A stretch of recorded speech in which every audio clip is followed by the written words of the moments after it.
What's going on, Bottom Line viewers? It's Mitch here of The Bottom Line View, here to give you the 5 winners and the 5 losers of the NFL free agency in 2017. I'm going to give you the adds, the losses of each team, and discuss why they're rather a winner or a loser in the free agency in 2017. Let's get right into it. Let's look at it from a positive lens, and let's look at the winners of the free agency so far, shall we?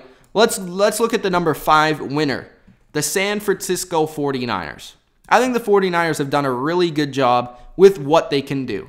Now, I'm a big fan of their coach. I'm a big fan of Kyle Shanahan, and I think that them bringing in John Lynch was actually a good idea, because now you have somebody that is going to run with the plan that Kyle Shanahan wants to put out there. That is all that John Lynch is being asked to do. He's asked to look at talent and what talent would fit not only Kyle Shanahan's offense, but ideally what they want to do on defense. So I really like what the 49ers have done. And you can mostly see what they're doing on offense. They traded for Jeremy Suta, who's going to be a pretty good center for them. I mean, they need help up front, clearly. They signed a small guy in Chris Jones at the D-tackle position. He'll probably be a depth player for them if he makes the roster. Brian Hoyer could essentially step in there and play quarterback. He was very good for the Bears last season, and he's proven to be good in Kyle Shanahan's system. By the way, Brian Hoyer's best numbers came when he was in Kyle Shanahan's system. Remember that 4-0 start with the Cleveland Browns? Yeah, that was Brian Hoyer. Marquise Goodwin, think back to one of those Atlanta shifty small wide receivers in Gabriel in Atlanta that Kyle Shanahan had. Marquise Goodwin can run just as fast. He's just as quick, and I think he can be used in just the same way. Kyle Juszczyk, in my opinion, the best fullback in the league. He's signed now. He can do a number of things, whether that's play fullback traditionally, whether that's play tight end, whether that's play running back, whether that's played third down back. He can do it all. You can give him the ball a few times a game. You can let him block for your running backs in Carlos Hyde, and you can just have him do a lot of things. Sure, he was maybe a little bit overpaid for a fullback, but he can just do so many different things in your offense that I think he'll be a great signing for the 49ers. Logan Paulson adds to the tight end depth. Malcolm Smith adds some speed to your defense that you desperately need. Pierre Garçon, he comes in, and I really like this signing. I think a lot of people think that they overpaid for Pierre Garçon, but you think again to the Atlanta Falcons. They're trying to essentially make an Atlanta Falcons-esque offense. You have Pierre Garçon, who is essentially a better Mohamed Sanu. He's essentially a better Mohamed Sanu. He played really well in Washington when Kyle Shanahan was there. He had career years. He's a good route runner. He can get separation. He's physically more imposing than Mohamed Sanu, and I think he'll have a good season and a good career with the 49ers for however long that lasts. Matt Barkley comes in as a young quarterback under Brian Hoyer probably. He'll probably be the third string, compete for a job. Don Jones comes in at the free safety position. Aldrick Robinson came from Atlanta with Kyle Shanahan to this system to help learn the system and help people learn the system. And they basically lost nothing. I mean, you lost Torrey Smith. Sure, you lost a little bit of talent there, but he hasn't necessarily produced, and he had a huge contract. Antoine Bethea is getting older at safety. Phil Dawson, you replaced him with Robbie. You then have the wide receiver, Keyshawn Martin, who was basically a bust for the 49ers. He was essentially a kick returner. So you lost almost nothing, and you added all these other players to help the 49ers this year. I think the 49ers are going to improve, and I could see them in 3 years being a playoff team if they continue down this track each free agency. We go to number 4, which is the Cleveland Browns. As well as the 49ers have done, I think the Cleveland Browns did a little bit better in terms of teams at the bottom of the barrel. They absolutely improved their offensive line. Kevin Zeitler comes in. Again, I'm a huge fan of him. He is one of the better guards in the NFL. He comes in and he slips right in there for the Browns starting guard. J.C. Tretter, center for the Green Bay Packers, was very, very good. Strong blocker for the Packers last season. He's going to be the starting center for the Cleveland Browns. where they missed Alex Mack, to be quite honest, last year. Kenny Britt, he comes in and he basically replaces Tyrell Pryor. Now, I would have wished that they would have kept Pryor, which I think was their one mistake. I thought that he actually got a very good deal with Washington. Washington got a good deal with him, and that worked out very well. But I kind of wish that the Browns did try and keep Pryor, but essentially they got a cheaper option in Kenny Britt. Hopefully that works out for them. And a lot of people have been freaking out about this trade for Brock Osweiler. Let's look at it logically, guys. They need to fill their cap. These teams aren't going to spend that much more money in free agency. The bulk of free agents are already signed. They have a lot of cap space. Let's trade for Brock Osweiler, who, let's say he might even play for them. If he doesn't, they just cut him. Whatever, it is what it is. And you get a second-round pick. You can rather add that to your disposal of draft picks. You could use that in a trade for a quarterback, Jimmy Garoppolo maybe. And, you could do a lot of different things with that second-round pick. So I really like what the Browns have added to their team.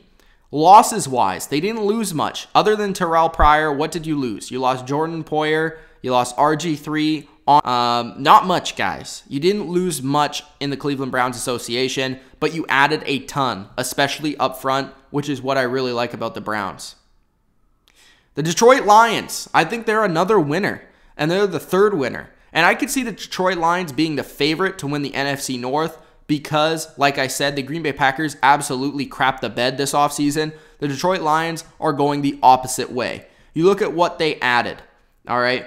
They added TJ Lang to their offensive line, a Green Bay Packer. He's not only going to help on the offensive line, but I also heard that he's going to help Matt Stafford with some of the little signals and stuff that Aaron Rodgers has been doing in Green Bay. They added Keyshawn Martin, who Bob Quinn really liked when they traded for him in New England. You add him to the team. Keyshawn Martin is a pretty decent kick returner, punt returner guy, flex type of player. Darren Fells can help as your blocking tight end. Rick Wagner was by far the best tackle on the market. You can add him to the Lions offensive line, which, by the way, the Lions finally have a legitimate offensive line. That you add TJ Lang, you have Wagner, you have a few other good players that were already established on that offensive line, including rookie first-round pick Decker last season. This is a very good offensive line. It's one of the most underrated and best in the NFL going into next season. DJ Hayden is not a bad slot corner that could help for the Lions secondary that desperately needed the help. Cornelius Lucas can come and help as the swing tackle. Paul Wurlow is a linebacker that is add some speed to the defense. They did lose one of their top linebackers in DeAndre Levy. They lost a lot of experience there. Paul Wurlow can help and fix that issue. Akeem Spence, you also add him on the defensive line. So you add a lot of big guys in there. You add some big guys up front on both sides of the ball. You add a kick returner. You add a linebacker. You add some depth pieces. But overall, the Lions are getting a lot stronger because mostly what they have done up front on the offensive side of the ball. Now this will allow Matt Stafford actually time to throw, actually lanes to run, and this overall improves your team a ton. And they didn't lose a lot. They lost Andre Roberts, who is essentially replaced by Keyshawn Martin, Stephon Charles, who is essentially replaced by Akeem Spence and Cornelius Washington. You lost Larry Warford, who is already replaced with TJ Lang, and you lost Riley Reiff, who is replaced by Rick Wagner. So you gained more than you lost if you're a Detroit Lions fan, and I think you should be very happy if you're a Lions fan.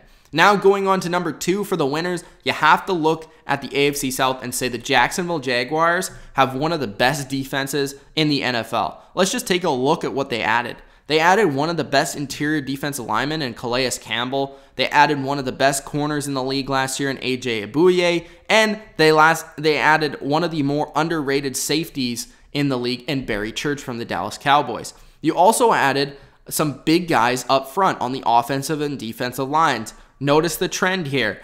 Earl Watford, pretty decent player. You add him to the right tackle. Brandon Albert, you trade for him. You get rid of your tight end and Julius Thomas, and you gain a left tackle there. You let go of Luke Jokel to the Seattle Seahawks. Who cares? He sucked. You get Brandon Albert. You get Earl Watford. Now you maybe have some time for Blake Bortles, even though he sucks. You can give him some time. So this is a pretty good team now, and you have a very, very good defense. Think about this defense. They have 3 really good linebackers. You have Paul Posluszny. You have Miles Jack. You have Telvin Smith. Now you have Calais Campbell and Malik Jackson, who, by the way, you spent a lot of money on last offseason in the middle of your defense.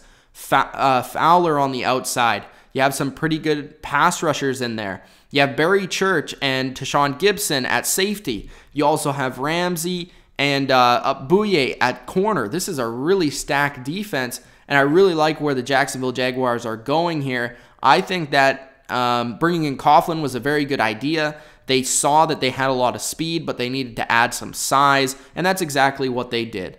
Now let's go to number 1. Obviously, we all need to bow down to the great Bill Belichick because he did it again.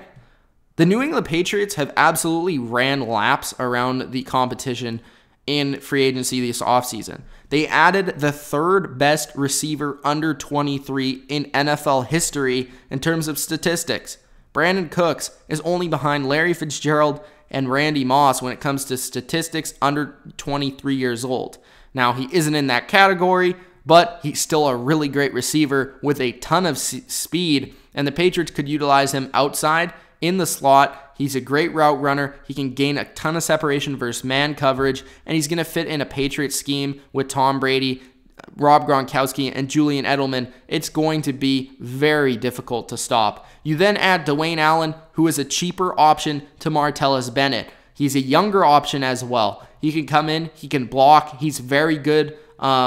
He's a big body that played for the Colts, pretty good red zone threat, perfect second tight end for the Patriots offense. Stephon Gilmore, a lengthy, long, tough press corner in man coverage that can come in for the Patriots and can, rather play beside Butler, or if Butler is gone, can replace Butler. They obviously really like Gilmore for a few different reasons. Now, the reason why they like Gilmore, I think they like him more than Butler, because obviously they do, is because that he can play more different types of receivers. Not only can he play the smaller guys like Butler does in Odell Beckham and Antonio Brown, but he can also play the taller guys. He can play the Julio Joneses. He can play those type of guys because Gilmore is not only big and long, but he's also quick and fast. So that gives him the ability with his body type to cover all different types of receivers, which is very special in a corner. Sure, he hasn't been that great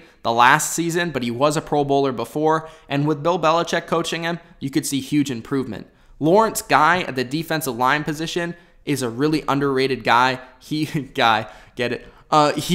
just really underrated. Lawrence Guy was on one of the best run defenses in the NFL last year in the Baltimore Ravens. He was a big reason why. He's a versatile guy. He can do multiple things. And you add him to a D-tackle rotation that already includes Alan Branch and Malcolm Brown. So Lawrence Guy will be great in there in that rotation. You add Rex Burkhead, a very versatile running back, basically a Patriots made-to-be player. He can play all 4 downs, not just first, second, and third down, but also special teams. He was a really explosive runner when given the chance last year, and whether he starts or he doesn't, or he just contributes, he'll be a solid add for limited money. Coney Ealy is also a huge add for the Patriots because he replaces guys that they lost in Jabal Sheard and Chris Long. Chris Long doesn't want to play here anymore because he wants a bigger opportunity to start, which I think is kind of unrealistic nowadays, Chris Long. Jabal Sheard, he goes to the Colts, so you need to replace those guys with a pass rusher, and that's what you did with Coney Ealy. He's still a very young player, still has 1 to 2 years left on his contract, and he was almost a Super Bowl MVP. I continue to bring that up. You lost Martellus Bennett, you replace him with Dwayne Allen. You lost Logan Ryan, you probably replace him with Stephon Gilmore, but we'll see what happens. You could also draft a corner, whatever happens. So this is going to be a very good team. And I didn't even mention that they re-signed Deron Harmon, they re-signed James Devlin, they re-signed Dante Hightower, by the way, and they re-signed Alan Branch. So the New England Patriots are absolutely loaded, and there is a huge reason why people continue to say that the AFC is already wrapped up and potentially the Super Bowl is already wrapped up because of how good of a free agency they've had. But I'm not going to say that just yet. You still have to play a lot of games. But I'm saying that the Patriots have lapped everybody in free agency, and they are by far the #1 winner. I also do love what the Jaguars, Lions, Browns, and 49ers did in free agency. Let me know your 5 winners and your 5 losers in the comments below. It's Mitch of The Bottom Line View. If you disagree, let me know why. If you agree, great. Please like the video, subscribe to The Bottom Line View for more NFL content just like this. It's Mitch of The Bottom Line View. Peace out.